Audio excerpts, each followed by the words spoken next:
ওয়াজিব না ফরজ? ফরজ। অনেক অভিভাবক আছে, মা বাবা আছে ঘরে, সন্তানকে নিয়ে একসাথে বসে টিকটক চায়, বেহায়াপনা বেলাল্লাপনা চ্যানেল দেখে, আর মনে করে এটা আধুনিকতা, এটা ডিজিটাল মনে করে। অনেক মা বাবা আছে, এই মা বাপ সন্তানের জন্য মা বাপ না, এরা হলো মা বাপের নামে কসাই কসাই কসাই।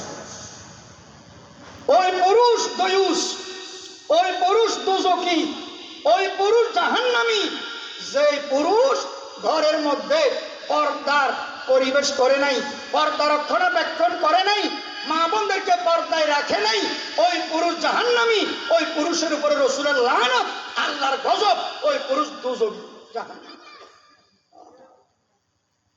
সাবধান। শুধু নিজে নামাজ পড়ছি, নিজে দাড়ি রাখছি, নিজে টুপি দিছি, নিজে আমল করতেছি, কেমনে দোজখ থেকে বাঁচবো, কেমনে জাহান্নাম থেকে বাঁচবো, ও আল্লাহ। কিন্তু পরিবার পরিজন যেদিকে যাবে যাক, সন্তান যেদিকে যাবে যাক, এটা হবে না, এটা হবে না। ইয়া আইয়ুহাল্লাযীনা আমানু কু আনফুসাকুম ওয়া আহলিকুম নারা।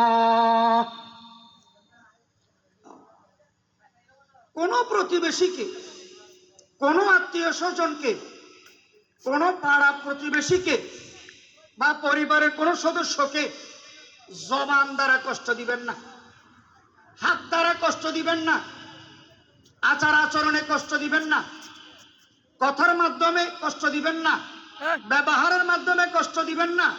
মনে রাখবেন, হাতের আঘাতের চেয়ে কথার আঘাত মারাত্মক আঘাত, ঠিক না ঠিক? হাতের আঘাতের চেয়ে কথার আঘাত মারাত্মক আঘাত। হাতে যদি আপনি কাউকে খুব মারেন, ছুরি দিয়ে গুঁতো মারেন, ব্যান্ডেজ করলে, চিকিৎসা করলে শুকে যাবে, কিন্তু কথার দ্বারা কলবে যেটা আঘাত দেওয়া হয়, এটার ব্যান্ডেজ নেই, এটার চিকিৎসা নেই, এটা আজীবন মনে থাকে। মসজিদ ভাঙ্গা এত গুনাহ নয়, কাবা শরীফ ভাঙ্গা এত গুনাহ নয়, মুসলমানের কলবে আঘাত দেওয়া, কলব ভাঙ্গা যে বড় গুনাহ, মারাত্মক গুনাহ। হাদিস শরীফে আসছে, খেয়াল করে শুনেন, মহিলাটা বড় আল্লাহর ওলি হবে। আল্লাহ রাসূল সাল্লাল্লাহু আলাইহি ওয়াসাল্লাম বলেন, হিয়া ফিন্নার, হিয়া। ওই মহিলা বলে জাহান্নামে যাবে, দোজখে যাবে, এই নেককার দিনদার মহিলা। সবাই আল্লাহ রাসূলের দরবারে আরজ করলেন, ইয়া রাসূলুল্লাহ, ইয়া হাবিবাল্লাহ, ঘটনা বুঝলাম না, খুলে বলেন। আল্লাহ রাসূল বলেন, ওই মহিলা নামাজ পড়ে, কোরআন পড়ে, ইবাদত করে, আমল করে, সব ওকে আছে, ঠিকঠাক আছে, কিন্তু ওই মহিলার জবান খারাপ, ওই মহিলার জবান খারাপ, জবানের দ্বারাই মানুষকে কষ্ট দেয়, ওই মহিলার জবানের দ্বারা মানুষ চোখের পানি ফেলে, ওই মহিলা গীবত করে, ওই মহিলা পরনিন্দা করে, ওই মহিলা মানুষের বদনাম করে। এই জবানের দ্বারাই, মুখের দ্বারাই মানুষ তার উপর অসন্তুষ্ট, মানুষ তার উপর নারাজ, মানুষ তার উপর নাখোশ। এই জন্য হিয়া ফিন্নার, ওই মহিলা ডাইরেক্ট জাহান্নামে যাবে। বলেন না নাউযুবিল্লাহ। সাবধান, সাবধান। আরেকজনের গীবত করতে মজা লাগে, আরেকজনের বদনাম করতে এত মজা। আরেকজনকে যদি কালার করতে পারি অফিসের বসের সামনে, বসের কাছে, আরেক ভাইকে যদি কালার করতে পারি, ছোট করে দিতে পারি, তার প্রমোশন যদি আটকে দিতে পারি, ফিন মারি, গীবত করি, বদনাম করি, এত মজা। قال رسول الله صلى الله عليه وسلم الغيبة أشد من الزنا। গীবত জিনা থেকেও মারাত্মক, মারাত্মক।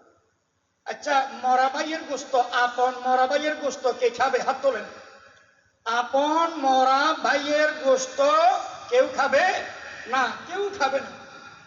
কিন্তু যারা গীবত করে, পরনিন্দা করে, মানুষের বদনাম করে, সাধনা করে, তারা মরা ভাইয়ের গোশত কামড়ায় কামড়ায় খায়, বলে নাউজুবিল্লাহ, বলে গীবত মারাত্মক গুনাহ।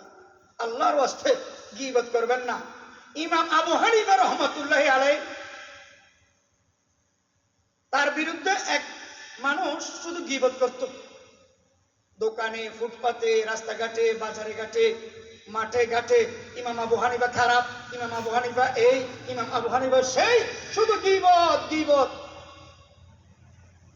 আরেক আল্লাহর বান্দা এসে ইমাম আবু হানিফা রহমাতুল্লাহ আলাইহিকে বলতেছে, হুজুর উনি তো শুধু আপনার গীবত করতেছে, বদনাম করতেছে। ইমাম আবু হানিফা বলতে, তার ঘরে নিয়ে যা, নিয়ে যা, নিয়ে যা। তারপরের দিন আবার এসে একজনে বলতেছে, হুজুর অমুকে তো আপনার গীবত করে। আবার ইমাম আবু হানিফা নাস্তা পানি পাঠাইছে। এবার সবাই জিজ্ঞেস করে, ও ইমাম আজম নোমান বিন সাবিত আবু হানিফা রহমতুল্লাহি আলাইহি বল, তাকে সবাই জিজ্ঞাসা করলেন, ওই মানুষ আপনার গীবত করে, আপনার বদনাম করে, আপনার সমালোচনা করে, আপনাকে ছোট করে, আপনি তাকে না মেরে বিচার না করে উল্টা হাদিয়া কেন পাঠাচ্ছেন, কমলা আঙ্গুর কেন পাঠাচ্ছেন? ইমাম আবু হানিফা রহমতুল্লাহি আলাইহি বলেন, এটাই তো বিজনেস, এটাই তো ব্যবসা। সে আমার গীবত করে করে আমার অ্যাকাউন্টের গুনাহগুলো তার অ্যাকাউন্টে নিয়ে যাবে, আর তার অ্যাকাউন্টের সওয়াবগুলো, নেকিগুলো আমার অ্যাকাউন্টে ট্রান্সফার হয়ে যাবে। সুবহানাল্লাহ বলেন। গীবত করলে সওয়াব আর গুনাহ ট্রান্সফার হয়। যে গীবত করে তার সওয়াবগুলো আমার অ্যাকাউন্টে চলে আসবে, আর আমার গুনাহগুলো তার অ্যাকাউন্টে, ব্যাংকে চলে যাবে। গীবত করবেন না, খবরদার। আল্লাহ রাসূল সাল্লাল্লাহু আলাইহি ওয়াসাল্লাম বলেন, ও উম্মত, দুটো জিনিসের আমানতের গ্যারান্টি দাও, আমি কিয়ামতের মাঠে আল্লাহর কাছে সুপারিশ করে তোমার জন্য জান্নাতের গ্যারান্টি দিব। সুবহানাল্লাহ বলবেন না? জান্নাতের গ্যারান্টি দিব। একটা জিনিস হচ্ছে জবান, জবানকে হেফাজত করো, আমানত। দ্বিতীয় লজ্জাস্থান।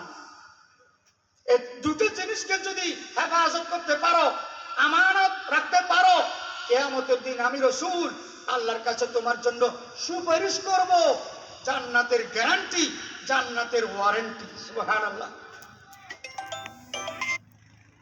ওরে মুসলমান, ও মা বোনেরা, খেয়াল করে শোনেন, মুসনাদে আহমদের হাদিস।